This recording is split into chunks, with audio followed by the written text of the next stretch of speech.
Hello प्यारे बच्चों, आज का जो वीडियो है वो है रिएक्शन मेकिंग के ऊपर, जिसमें आज में हम केवल इंट्रोडक्शन पढ़ेंगे कि रिएक्शन मेकिंग एक्चुअली होता कैसे है। रिएक्शन मेकिंग एक स्टेप में हो रहा है या एक से अधिक स्टेप में हो रहा है। रिएक्शन मैकेनिज्म में रिएक्शन कैसा है, रिएजेंट कैसा है, सबस्ट्रेट कैसा है और वो किस मीडियम में हो रहा है।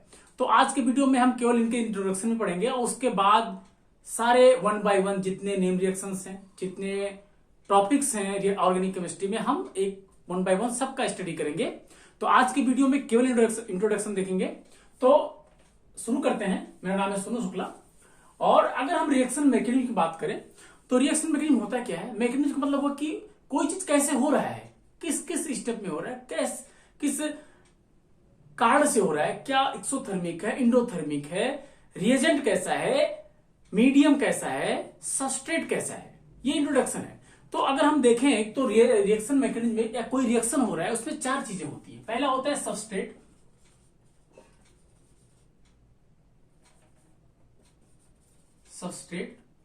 फिर होगा रिएजेंट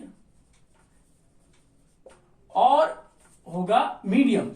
हम यहां मीडियम लिख रहे हैं, बहुत जगह आप देखोगे बुक में वो सॉल्वेंट लिखेगा। तो मीडियम कुछ भी हो सकता है, वो मैं एक्सप्लेन करूंगा आपको कि हमने मीडियम क्यों लिखा है। और फिर होगा जो इनसे बनेगा वो है प्रोडक्ट। ठीक है, मेन पर्पस क्या है, हमें ये बनाना है, प्रोडक्ट बनाना है। तो प्रोडक्ट कैसे बन रहा है, इनका क्या रोल है और ये क्या चीजें हैं, इनका ही आज हम स्टडी करेंगे इस वीडियो में, जो है इंट्रोडक्शन। तो मेरा नाम है सोनू शुक्ला, हमारा प्यारा चैनल है मिस्ट्री ऑफ साइंस। तो आप शुरू करते हैं वन बाय वन। पहले हम चर्चा करते हैं सबस्ट्रेट। हमने जितनी भी आज तक पढ़ी हैं इलेक्ट्रॉनिक इफेक्ट या जो रिएक्शन इंटरमीडिएट्स, वो सारी यूज हो जाएंगे रिएक्शन मैकेनिज्म में। इसलिए जनरल ऑर्गेनिक केमिस्ट्री में हमने सारे चीजों को एक्सप्लेन कर दिया था रिएक्शन मैकेनिज्म शुरू करने से पहले। तो अब सबस्ट्रेट की बात करें तो सबस्ट्रेट जो होता है वो ऑर्गेनिक केमिस्ट्री में कार्बन से रिलेटेड होगा। तो कार्बन से रिलेटेड ये एक्स सपोज करो मैंने लिखा, ये एक्स क्लोरीन, ब्रोमीन, आयोडीन कुछ भी हो सकता है। ठीक है, हैलोजेंस हो सकता है। ये एक्स कार्बन भी हो सकता है, कार्बन हो गया तो एल्केन हो गया। AX अगर OH हुआ तो क्या हो गया, एल्कोहल हो गया। ये X अगर ईथर हुआ, OR हो गया तो ईथर हो गया। ये X अगर NH2 हुआ तो अमीन हो गया।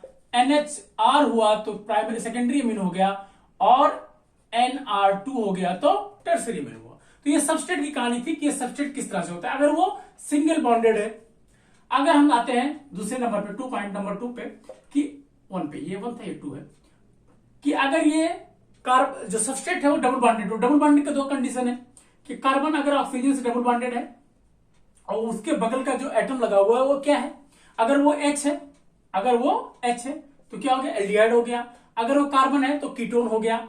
अगर वो H है तो एसिड हो गया। OR है तो एस्टर हो गया। NH2 हुआ तो अमाइड हो गया और NHR2R हुआ तो सेकेंडरी अमाइड हुआ और NR2 हुआ तो टर्सरी अमाइड हो गया। ठीक है, यह कहानी थी कार्बन अगर ऑक्सीजन के साथ डबल बॉन्डेड है। तीसरी कंडीशन यह है कि कार्बन अगर नाइट्रोजन के साथ बॉन्डिंग है, डबल बॉन्डेड, और यहां पे लगा हुआ एटम X जो है, X एक सिंबॉलिक है, किसी हैलोजन के लिए नहीं लिया गया है। तो ये X अगर H है तो अमीन हो गया, इमीन। अगर OH हुआ तो ऑक्साइम हो गया। NH2 हुआ तो हाइड्रोजन हो गया। अगर NHPH हुआ तो फिनाइल हाइड्रोजन हो गया। तो ये सारा चीज डिपेंड करता है कि ये X जो नाइट्रोजन के बगल वाला एटम है वो क्या है। वो हाइड्रोजन हो सकता है, हाइड्रोक्सी हो सकता है, या अमीन हो सकता है जिसको हाइड्रोजन बोलेंगे, या फिनाइल हाइड्रोजन हो सकता है। चौथा कंडीशन ये है कार्बन डबल बॉन्ड कार्बन के साथ हो सकता है, जिसको बोलते हैं एल्कीन। ठीक है, पांचवा कंडीशन है कि ये कार्बन ट्रिपल बॉन्ड कार्बन के साथ हो सकता है। कार्बन ट्रिपल बॉन्ड कार्बन के साथ हो सकता है, जिसको बोलते हैं एल्काइन। और पांचवा कंडीशन है कि कार्बन ट्रिपल बॉन्ड नाइट्रोजन के साथ हो जाए, इसे बोलते हैं नाइट्राइल। ठीक है, तो ये कंडीशन थी जिसके सबस्ट्रेट के ऊपर। अच्छा, इनमें एक चीज कॉमन हुआ कि कार्बन अपने से हाई इलेक्ट्रोनेगेटिव एटम से जुड़ा हुआ है। जैसे यहां क्लोरीन ब्रोमीन ले लो, या यहां पे देखो कार्बन ऑक्सीजन से जुड़ा हुआ, ये भी हाई इलेक्ट्रोनेगेटिव हुआ, कार्बन नाइट्रोजन जुड़ा हुआ, ये भी हाई इलेक्ट्रोनेगेटिव हुआ, और कार्बन से जुड़ा हुआ। इस कंडीशन को अगर देखें तो ये डिपेंड करता है कि इसके चारों तरफ की मोइटी क्या है, इधर की मोइटी हाई इलेक्ट्रोनेगेटिव लगी है या इधर की मोइटी हाई इलेक्ट्रोनेगेटिव लगी हुई है। तो इन सब में कॉमन जो था वो कि कार्बन अपने से मैक्सिमम हाई इलेक्ट्रोनेगेटिव एटम से जुड़ा हुआ है। ऐसा भी हो सकता है कि इस सबस्ट्रेट में कार्बन किसी लो इलेक्ट्रोनेगेटिव एटम से जुड़ा हुआ हो। जैसे देखें हम कहानी, तो अगर RMgX देखें, RMgX, तो यहां कार्बन, अगर इसको हम कार्बन ले लें, तो कार्बन अपने से लो इलेक्ट्रोनेगेटिव एटम से जुड़ा होने का, तो इस पे पार्शियली नेगेटिव, इस पे पार्शियली पॉजिटिव आया। ये एक कंडीशन था जब कार्बन अपने से लो इलेक्ट्रोनेगेटिव एटम से जुड़ा हुआ है। तीसरा कंडीशन ये हो सकता है कि जो सबस्ट्रेट है वो अपने के बराबर ही एटम से जुड़ा हो, अपने के बराबर एटम से जुड़ा हो। जैसे हमने यहां पे देखा कार्बन सिंगल बॉन्ड, अगर वो कार्बन है तो ये चीज। तो ऐसे केसेस में 3 केस हुआ कि कार्बन अपने हाई इलेक्ट्रोनेगेटिव से जुड़ा हुआ है, कार्बन अपने से लो इलेक्ट्रोनेगेटिव से जुड़ा हुआ है, या कार्बन अपने के बराबर इलेक्ट्रोनेगेटिव से जुड़ा हुआ है। इन बेसिस पे, इस सबस्ट्रेट के नेचर के बेसिस पे जो रिएजेंट है, अगर हम रिएजेंट की बात करें तो वो अब आता है। तो आप इसको नोट कर लो, कार्बन 3 मोइटी हो गया। नंबर 1 पॉइंट हुआ कि carbon connected with high electronegative atom, या दूसरा point carbon connected with low electronegative atom, ठीक है। और तीसरा कंडीशन कि carbon connected with similar atom, ठीक है। तो ये 3 कंडीशन थे। इन 3 कंडीशन के बेसिस पे हम रिएजेंट की चर्चा करते हैं। तो आप चाहो इसको नोट कर लो, या वीडियो को पॉज करके भी आप नोट कर सकते हैं, ठीक है।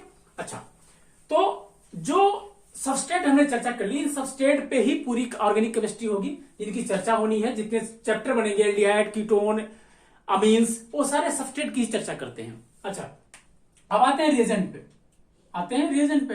तो रिएजेंट हमने देखा कि सबस्ट्रेट के नेचर पे डिपेंड करता है रिएजेंट। तो जो पहला सबस्ट्रेट था कि कार्बन अपने से हाई इलेक्ट्रोनेगेटिव एटम से जुड़ा हुआ है, तो हाई इलेक्ट्रोनेगेटिव एटम से जुड़ा होने के नाते उस पर जो रिएक्शन करेगा वो कोई इलेक्ट्रॉन रिच वाला अटैक कर सकता है। तो जो रिएजेंट होगा वो हो सकता है कि इलेक्ट्रॉन रिच हो। क्या हो? Electron rich. Electron rich means जिसके पास इलेक्ट्रॉन ज्यादा है, ऐसे को बोलते हैं न्यूक्लियोफाइल।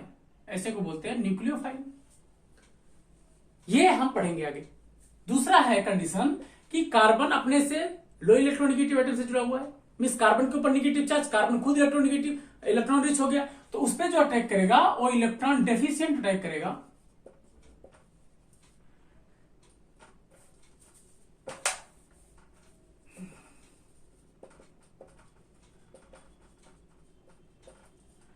जिसको बोलते हैं इलेक्ट्रोफाइल, ठीक है। तीसरा कंडीशन ये हो सकता है जब कार्बन अपने के सिमिलर इलेक्ट्रोनेगेटिव एटम से जुड़ा हुआ है, तो उस पर जो रिएक्शन करने वाला होगा, जैसे अगर ये देखें कार्बन सिंगल बॉन्ड कार्बन से अगर जुड़ा हुआ है, तो ऐसे में जो बॉन्ड ब्रेक होगा वो इक्वली ब्रेक होगा, और इससे जब जो बनेगा वो बनेगा फ्री रेडिकल। तो ऐसे में जो रिएजेंट होगा वो क्या देगा? वो फ्री रेडिकल देगा, ठीक है। मींस कार्बन के ऊपर या कोई भी एटम के ऊपर एक सिंगल इलेक्ट्रॉन सिस्टम, ठीक है। इसको बोलते हैं सिंगल इलेक्ट्रॉन या वन इलेक्ट्रॉन सिस्टम बोलते हैं, ठीक है।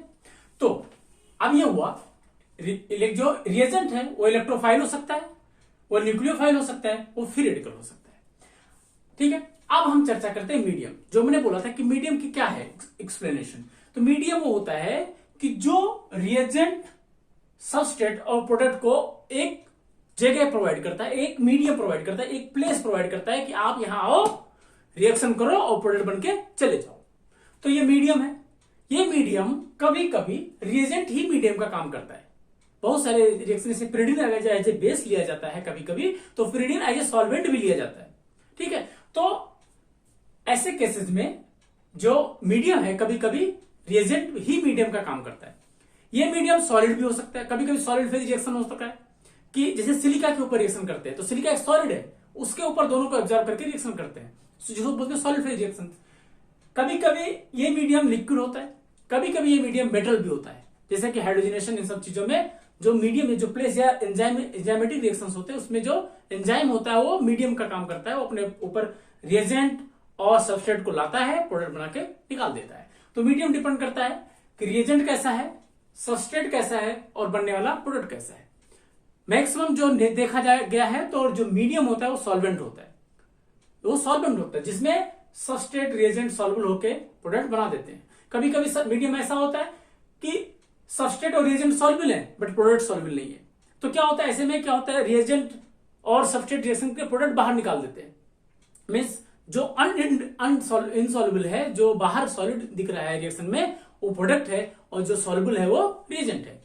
ऐसे कंडीशन में होता है कि इनमें से एक सॉल्युबल होता है, एक नहीं सॉल्युबल होता है, तो ऐसे में क्या होता है कि हम इसको फेज ट्रांसफर कैटलिस्ट डालते हैं या कुछ ऐसा चीज डाल देते हैं मीडियम में, ऐड कर देते हैं कि जिसके कारण से इनकी सॉल्युबिलिटी बढ़ा देता है। तो ये मीडियम बहुत इंपॉर्टेंट है, रिएक्शन को कंप्लीट करने के लिए मीडियम बहुत इंपॉर्टेंट है। अगर ये मीडियम सही नहीं है तो ये रिएक्शन कभी हो भी नहीं सकता है, कभी आधे पे जाके अटक जाए या कभी पूरा हो जाए या कोई और बाई प्रोडक्ट बना दे। तो सारा डिपेंड करता है इस मीडियम के ऊपर। तो ये मीडियम ऐसा नहीं है कि मीडियम बहुत की रोल अदा करता है इन रिएक्शन मैकेनिज्म में, ठीक है, लेकिन मैकेनिज्म की चर्चा कभी कभी बहुत कम होती है।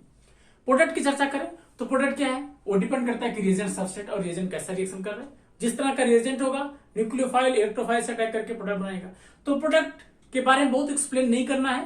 प्रोडक्ट होगा जैसे कि हम चैप्टर वाइज पढ़ेंगे कि एल्डिहाइड, तो एल्डिहाइड बनाने में जो प्रोडक्ट बनेगा वो एल्डिहाइड बनेगा, कैसे बनेगा वो मैकेनिज्म है।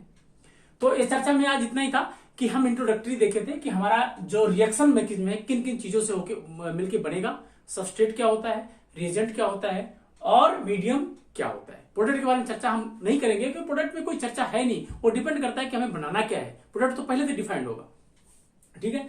तो इस तरह से आगे हम चैप्टर 1 by 1 शुरू करेंगे, न्यूक्लियोफाइल के ऊपर, इलेक्ट्रोफाइल के ऊपर, और फिर उसके बाद शुरू करेंगे उनके मैकेनिज्म और सारे नेम रिएक्शंस के ऊपर।